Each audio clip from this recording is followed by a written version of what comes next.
1 বছর আগেও এমন একটি মুহূর্তের আমরা কল্পনা করতে পারিনি।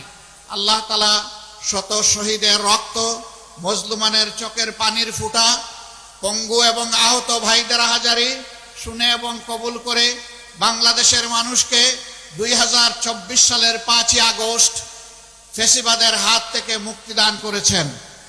বাংলাদেশ জামাতে ইসলামীকে শান্তিতে কোথাও দাঁড়াতে দেয়নি। নেত্রকোনায় একটি বাড়িতে, গ্রামের একটা বাড়িতে বাপ বেটা দুইজন মিলে দুপুরের খাবার গ্রহণ করছিলেন। বাবা জামাতে ইসলামীর কর্মী, ছেলে ইসলামী ছাত্র শিবিরের কর্মী, দুইজনকে ধরে নিয়ে তাদের বিরুদ্ধে রাষ্ট্রদ্রোহী মামলা দিল। দুপুরের ভাত খাওয়ার নাম হচ্ছে রাষ্ট্রদ্রোহিতা। সম্মানিত ভাইয়েরা, বিভিন্ন জায়গায় হানা দিত ঘর বাড়িতে। আমাদের ঘরে কি থাকবে? আমাদের ঘরে তো নাচ গানের বই থাকবে না, আমাদের ঘরে থাকবে আল্লাহর কোরআন, আমাদের ঘরে থাকবে রাসূল করিম সাল্লাল্লাহু আলাইহি সাল্লামের হাদিস, আমাদের ঘরে থাকবে ইসলামী জ্ঞান পিপাসার জিজ্ঞাসার বই, আমাদের ঘরে থাকবে বিভিন্ন বিজ্ঞান এবং প্রযুক্তির বই, সাহিত্য থাকবে, ইতিহাস থাকবে। এটাই স্বাভাবিক। বইগুলা তুলে নিয়ে বলতো যে এখানে জঙ্গি বই পাওয়া গেছে। এই জঙ্গি মৌলবাদ কথা বলে বলে গোটা জাতির উপর 15.5 বছর এরা তাণ্ডব চালিয়েছে। এইভাবে জাতির উপর তাণ্ডব চালানো হয়েছিল। এক এক করে আমাদের 11 জন শীর্ষ নেতাকে দুনিয়া থেকে বিদায় করা হয়েছে। হ্যাঁ, বিভিন্ন দলের উপরেই এই নিষ্পেষণ নির্যাতন হয়েছে, কিন্তু বাংলাদেশ জামাতে ইসলামী ছাড়া আর কেউ বলতে পারবেন না যে তাদের নেতাদেরকে তাদের বুক থেকে কেড়ে নেওয়া হয়েছে। আমাদের সবগুলো অফিস পুরাটা সময় জুড়ে 15.5 বছর আমাদেরকে খুলতে দেওয়া হয়নি, বসতে দেওয়া হয়নি, দলীয় কার্যক্রম চালাতে দেওয়া হয়নি। আমাদের অফিসগুলোকে সিলগালা করে রাখা হয়েছিল। এটাও আর কোনো দল বলতে পারবে না। আমাদের নেতৃবৃন্দের বাড়িঘরে বুলডোজার চালিয়ে বাড়িঘরকে ভেঙে তছনছ করে দেওয়া হয়েছে। এটাও অন্য কোনো দলের ক্ষেত্রে ঘটে নাই। সম্মানিত ভাইয়েরা, একমাত্র দল যেই দলের বিরুদ্ধে কায়দা কানুন করে অন্যায়ভাবে জবরদস্তি করে আমাদের দলের নিবন্ধন কেড়ে নিয়েছিল, আর কোনো দলের নিবন্ধন কেড়ে নেয় নাই। ছাত্র জনতার অভ্যুত্থানের মুখে, বিপ্লবের মুখে সরকার দিশাহারা হয়ে 1 আগস্ট 2024 সাল আমাদের দলকে নিষিদ্ধ ঘোষণা করেছিল। অন্য কারো দলকে নিষিদ্ধ ঘোষণা করা হয় নাই। তাহলে আপনারাই বলুন, বাংলাদেশের সবচেয়ে বড় মজলুম দল কোনটা? আবার বলেন কোনটা? জামাতে ইসলামী। সম্মানিত ভাইয়েরা, শুধু কয়েকজন নেতার জীবন যায় নাই, আমাদের অসংখ্য কর্মীকে খুন করা হয়েছে, ক্রসফায়ারের নামে দুনিয়া থেকে বিদায় করা হয়েছে, ধরে নিয়ে গুম করা হয়েছে, আমাদের ঘর দুয়ার লুণ্ঠন করা হয়েছে, চাকরি থেকে বিতাড়িত করা হয়েছে, আমাদের জমি থেকে আমাদেরকে তুলে দেওয়া হয়েছে, এমনকি কাউকে কাউকে দেশেও থাকতে দেওয়া হয়নি। আমাদের মনে অনেক দুঃখ ছিল, কিন্তু মহান রব্বুল আলামিন আমাদের কলিজার টুকরা সন্তান ছাত্র যুবকদের তুমুল আন্দোলনের মধ্য দিয়ে আপামর জনগণের সহযোগিতায় আল্লাহ তাআলা ফ্যাসিবাদকে দুনিয়া থেকে বিদায় করেছেন, বাংলাদেশ থেকে বিদায় করেছেন। অ্যাডভোকেট রুহুল আমিন বলেছেন, কবরস্থান, মসজিদ, প্যাগোডা, মন্দির, রাস্তাঘাট, পুল কালভার্ট সবগুলাতে পার্সেন্টেজ বসিয়ে সম্পদ লুণ্ঠন করা হয়েছে। না, সম্পদ লুণ্ঠন করে তারা পালিয়ে গেছে। আমরা আপনাদের বিচারটা দেখতে চাই, কারণ তারা এতটাই অপরাধ করেছে।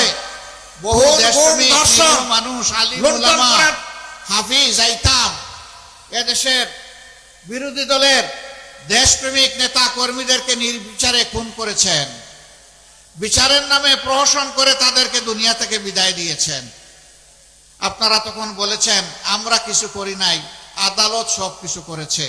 আমরাও আপনাদেরকে আদালতের কাছে সমঝাতে চাই, আসেন, ফিরে আসেন, এই দেশে আসেন, সৎসাহস থাকলে আসেন। যদি এই দেশ এবং মাটির প্রতি ভালোবাসা থাকে, যদি সত্যি এই দেশের মানুষকে ভালোবেসে থাকেন, তাহলে একা একা থাকি আজকে না একা থাকার দুঃখ বড় মোটা। চলে আসেন, আমাদের কাছে আসেন, আমরা কাশেমপুরে আপনাদেরকে ভালো জায়গা করে দেব। এই কাশেমপুরের ভাত আল্লাহ আমার কপালে জুটায়নি, যদিও আমি বারবার জেলে গিয়েছি। জেলের ভাত আমার কিন্তু কিসমতে আসেনি। তো লোকেরা আমাকে জিজ্ঞেস করে, আপনি এতদিন বছরের পর বছর জেলে থাকলেন, আপনি জেলের ভাত খান নাই? আমি বললাম, না, আমি 12 বছর আগে ভাত এবং রুটি খাওয়া ছেড়ে দিয়েছি, তো এই জন্য জেলের ভাত আমার কিসমতে উঠে নাই। হ্যাঁ, আমি না খাই, কিন্তু আমার সঙ্গীদেরকে তারা খাওয়াইছে।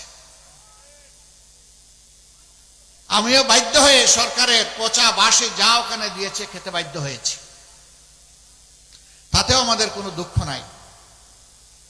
আমাদের দুঃখের একটাই জায়গা, আমাদের দেশটার সব কিছু আপনারা ধ্বংস করে দিলেন। আমাদের শিক্ষা ব্যবস্থা, স্কুল, কলেজ, ইউনিভার্সিটিকে মুঘল বাহিনীর হাতে তুলে দিলেন। আমাদের উন্নয়নকে আপনারা লুটেরাদের হাতে তুলে দিলেন। বাংলাদেশ থেকে 26 লক্ষ কোটি টাকা আপনারা বিচারে বিদেশে পাচার করলেন। দেশকে গড়লেন না, কিন্তু বিদেশের মাটিতে বেগমপাড়া গড়লেন। নির্বাচন ব্যবস্থাকে ধ্বংস করে দিয়ে এখানে যারা বসে আছেন তাদের কমপক্ষে 40% মানুষ, আমি বিশ্বাস করি, গত 15.5 বছর তারা কোনো ভোট দিতে পারেনি। কি অপরাধ তারা করেছিলেন? প্রথম ভোটটা হলো, মানুষ এটাকে ঘৃণা করে প্রত্যাখ্যান করলো, ভোট কেন্দ্রের সামনে নিরীহ প্রাণীরা মনের শান্তিতে ঘুমায় থাকলো। আমি এই প্রাণীগুলোর নাম নিচ্ছি না, তখন পত্রপত্রিকা এবং মিডিয়ায় সেগুলো উঠে এসেছে। 18 সালে আপনারা করলেন মিডনাইট ইলেকশন, নিশিনাথের নির্বাচন, আর 24-এ এসে করলেন আমি আর মামু, আমি আর দামি, তাই না? একজন নৌকা থেকে ক্যান্ডিডেট, আরেকজন নৌকার দামি ক্যান্ডিডেট। আপনারা সর্বনাশ করলেন। এই অধিকারটার জন্যই তো লড়াই করে বাংলাদেশের স্বাধীনতা অর্জন হয়েছিল। পাকিস্তানিরা এই বুটের মূল্য দেয় নাই বলেই তো মানুষ জীবনে বাজি রেখে যুদ্ধ করেছিল। এটাকেই দিলেন আপনারা শেষ করে। সম্মানিত ভাইয়েরা, তারা যা করার করেছে, এখন আমাদের তো কিছু দায়িত্ব আছে। আমরা দেশবাসী, শুধু জামাতে ইসলামী না, দেশের আপামর জনগণ, জাতি, ধর্ম, দল, মত নির্বিশেষে দেশের যাদের জন্ম হয়েছে, দেশটাকে যারা ভালোবাসি, আমরা সবাই মিলে এই দেশটাকে গড়তে চাই। ওরা আমাদের জন্য দেশের যে কঙ্কাল রেখে গেছে, সেই কঙ্কালে আমরা গোশত এবং চামড়া পরাতে চাই। ওরা উন্নয়নের নামে লুটতরাজের মহারাজ্য কায়েম করেছিল, আমরা মানুষকে ইনসাফ ভিত্তিক উন্নয়ন উপহার দিতে চাই। সম্মানিত ভাইয়েরা, আমরা এমন একটা বাংলাদেশ চাই যেখানে আসলেই কোনো মানুষেও কোনো বৈষম্য চাই না, এলাকায় এলাকায়ও কোনো বৈষম্য চাই না। আমরা চাই বৈষম্যহীন একটা সমাজ হোক, মানবিক একটা সমাজ হোক। শাসক গোষ্ঠী শাসক না হয়ে জনগণের সেবক হোক, দেশের মালিক না হয়ে জনগণের সেবকে পরিণত হোক।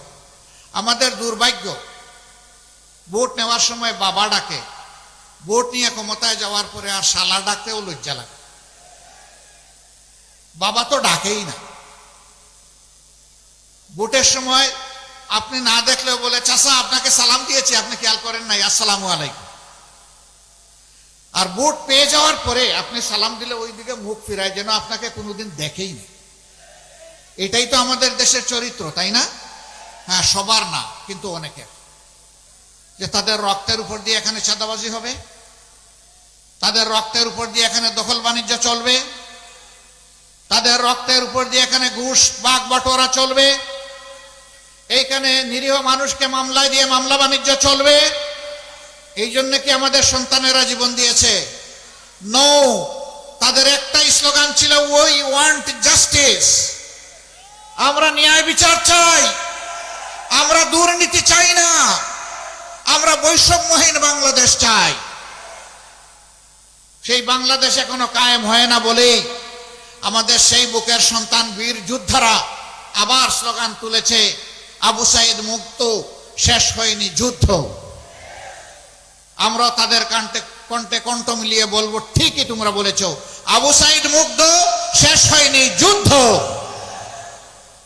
একটা মানবিক বাংলাদেশ, দুর্নীতিমুক্ত বাংলাদেশ, দুঃশাসন মুক্ত বাংলাদেশ কায়েম না হওয়া পর্যন্ত আমরা থামবো না। আল্লাহর কসম আমরা থামবো না। আমরা কোনো রক্ত চক্ষু পরোয়া করি না। আমরা পরোয়া করি শুধু পরওয়ারদিগার আল্লাহ সুবহানাহু ওয়া তাআলাকে। এই পরোয়া করি না বলেই আমাদের এত এত নেতাকে জীবন দিতে হয়েছে। আমরা আল্লাহ ছাড়া কারো কাছে মাথা নত করি নাই, করছি না, করব না। 1000 বছর শিয়ালের মতো বাঁচার চাইতে একটা শ্বাস সিংহের মতো নিতে চাই। শুধু নিজে নয়, বাংলাদেশের প্রতিটি মানুষকে দেখতে চাই ন্যায্য কথা বলার বিষয়ে কেউ যেন কাউকে পরোয়া না করে। এই সাংবাদিক বন্ধুরা সাক্ষী, 15.5 বছর তারা ন্যায্য কথা বলতে পারেননি। তাদেরকে বাধ্য করা হয়েছে বিভিন্ন খবর সরবরাহ করতে, মিথ্যা খবর সরবরাহ করতে, বানায়ট সমাজে ভীতি সঞ্চারকারী খবর তাদেরকে পরিবেশন করতে বাধ্য করা হয়েছে। অবশ্য এই ক্ষেত্রে কিছু দলবাজ থাকতেই পারে, প্রতিযোগিতা করে। বাঁশ যা দুলে কঞ্চি তার চাইতে বেশি নড়ে। বাঁশের চেয়ে কঞ্চির ঝাল একটা কথা আছে না? কর্তা যা চায় নর্তকী তার চাইতে বেশি নাচে। এরকম অনেকে এই সমাজটাকে জ্বালিয়েছে, কষ্ট দিয়েছে, অনেক মানুষকে অপমানিত করেছে, অনেক মানুষকে মৃত্যুর দিকে ঠেলে দিয়েছে। আমরা চাই মিডিয়া এখন থেকে কালোকে কালো বলবে, সাদাকে সাদা বলবে, চোখে চোখ রেখে খবর পরিবেশন করবে।